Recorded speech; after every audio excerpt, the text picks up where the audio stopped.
Salut à tous et bienvenue sur cette nouvelle semaine de Valkan. On va parler de la semaine 37 qui va du 11 au 17 septembre.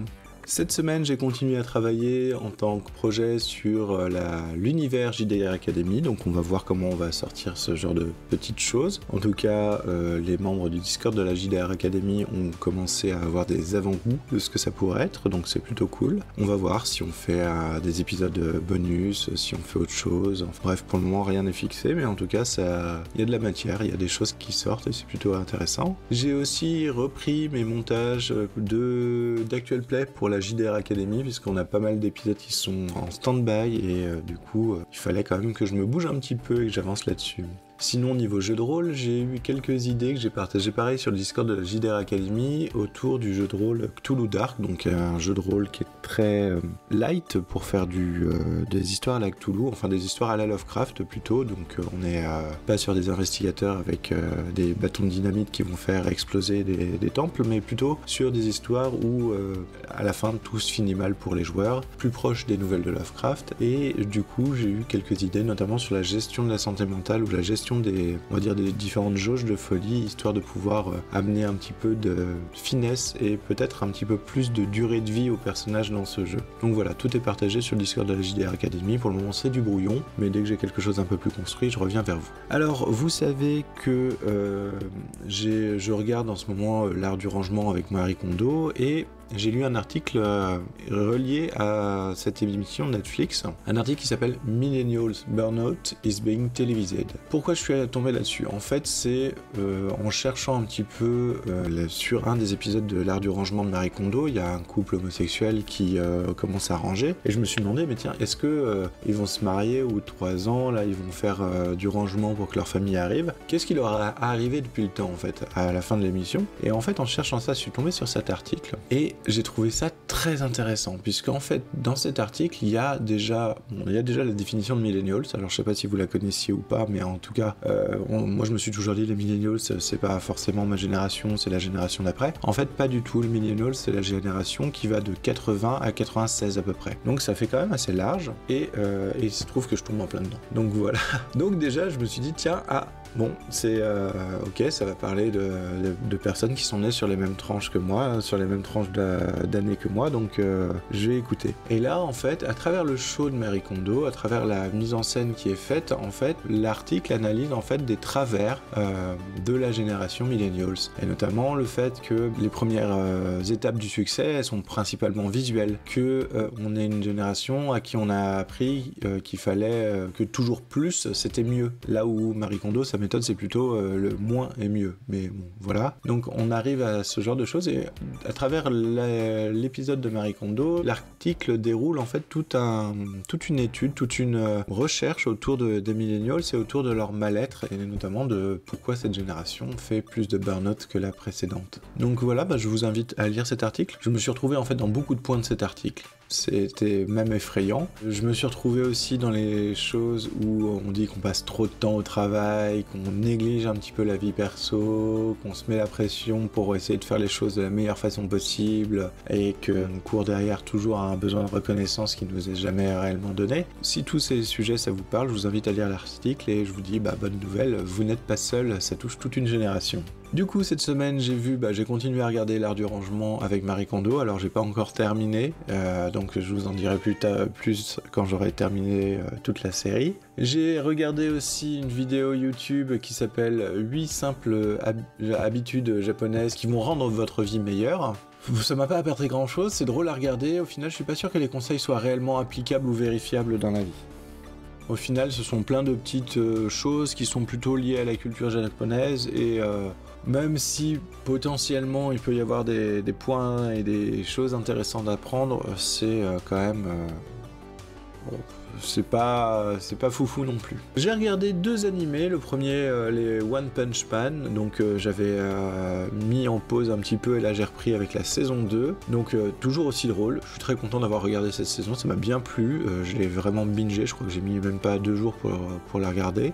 Franchement, c'est un animé qui paye pas de mine au départ, sur lequel j'ai eu un peu de mal à rentrer, mais une fois dedans, enfin c'est très très fun, c'est très très drôle, on attend la suite. Et j'ai vu aussi The Seven Deadly Sins, la dernière saison, la saison 5, et là c'était plus compliqué.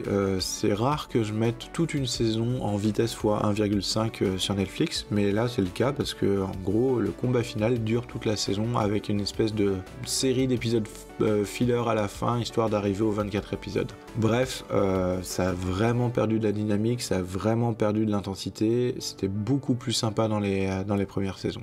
Donc moi je suis pas convaincu, mais au moins j'ai vu la fin, donc j'ai terminé l'arc, j'ai pas l'impression d'avoir de regrets là-dessus.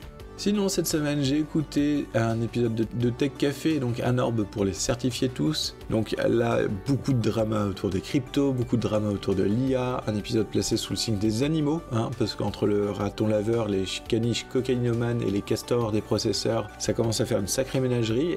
Donc non, si vous pensez que j'ai craqué, ne vous inquiétez pas, allez juste écouter l'épisode, vous allez tout comprendre normalement. En tout cas, un épisode très sympa à écouter. J'ai aussi écouté la petite pastille Découvrir le podcast de PodCloud sur Supersport 3000. Je pense que je vais télécharger quelques épisodes du podcast Supersport 3000 parce qu'ils ont l'air de trouver les sports les plus bizarres et les plus débiles au monde et ça a l'air très très drôle à écouter. J'ai aussi écouté l'épisode C'est plus que de la SF sur les algorithmes et la science-fiction avec Aurélie Jean, donc une interview qui me donne envie d'aller plus loin sur les algorithmes et sur l'invité du podcast, voir ce qu'elle a fait, parce qu'a priori elle a fait de la SF, elle a fait aussi des livres de vulgarisation autour des algorithmes.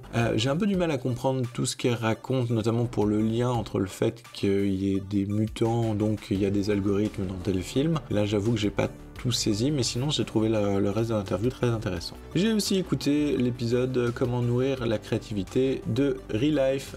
Très très bon épisode, je pense que ça mérite plusieurs écoutes, histoire d'en vraiment en tirer toute la substantifique moelle, on va dire. Et je tiens encore à remercier l'équipe et à remercier Guillaume pour les compliments sur mon petit podcast de la semaine de Valkan, et volontiers pour faire un meet-up pour discuter un petit peu d'Obsidian et des méthodologies de prise de notes que j'utilise.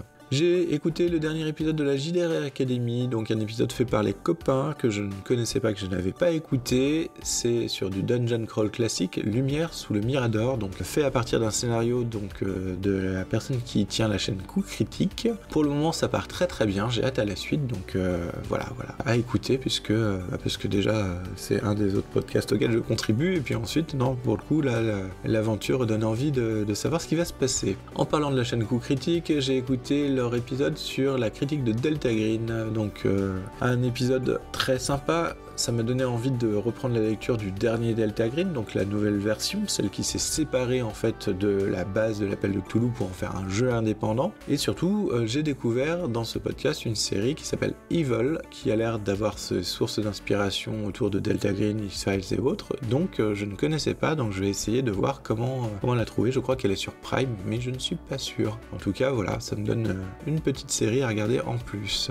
Un autre épisode de C'est plus que de la SF, c'est le revoir à ActuSF, donc avec Jérôme Vincent, donc le dirigeant des éditions ActuSF. ActuSF qui était une maison d'édition qui a fermé ses portes récemment, qui avait quand même réussi à faire énormément de livres, notamment Je suis Providence de ST Jossy, je crois que le MOOC Dune c'était eux aussi. Bref, beaucoup de choses auprès d'ActuSF et beaucoup de chance à des nouveaux auteurs aussi. Donc je vous invite à l'écouter, au moins pour savoir un petit peu ce qui s'est passé autour de cette maison d'édition, et puis pour leur rendre un dernier hommage avant qu'ils ne disparaissent. Et sinon, pour terminer ce que j'ai écouté cette semaine, j'ai écouté le podcast Light Night Stories de Chap. Si vous aimez la beatlit, n'hésitez pas. Donc la beatlit, c'est cette littérature vampirique un peu adolescente, on va dire, mais qui regroupe de manière assez large les inspirations d'Anne Rice et autres. Donc ça a été très popularisé, il y a eu beaucoup de choses qui ont un peu dévié, on va penser par exemple à Anita Blake qui partait très bien au début dans ses romans et ensuite est partie en mode porno à bloc. Mais bon, donc si vous aimez la beatlit, écoutez ce podcast. Pourquoi ? Parce que j'avais parlé de la première saison, donc déjà elle était en mode nouvelle de livres de Monde des Ténèbres, donc les rôlistes doivent voir de quoi je parle. Vous savez, les petites nouvelles qu'on retrouvait dans Vampire Requiem, Vampire la Mascarade et autres. Et ben cette première saison, elle est très proche de ce genre d'ambiance c'est le genre de ton. La deuxième saison, pour moi, elle est plus empruntée à Anne Rice, ce qui est plutôt sympathique aussi. Et la troisième saison commence comme un mix entre Buffy, Anita Black, peut-être un petit peu d'inspiration des romans de Stephanie Meyer aussi. En tout cas, on sent la dérive sexuelle, pour le moment en tout cas. C'est très sympa, donc ça donne envie d'écouter la suite là-dedans, parce que personnellement, je suis assez fan de Buffy. Donc voilà, Chap n'hésite pas à continuer les aventures de cette dernière saison, car on a envie d'en savoir plus. Sur ce, ça sera tout pour la semaine de Valkan. Je vous souhaite une excellente semaine. N'hésitez pas à commenter, à dire ce que vous en pensez sur les différents réseaux sociaux, donc plutôt Mastodon et plutôt Spotify directement. Mais n'hésitez pas à essayer de me contacter sur les autres réseaux sociaux, même si j'y traîne moins. Je vous souhaite une excellente semaine et je vous dis à la semaine prochaine. Salut, salut!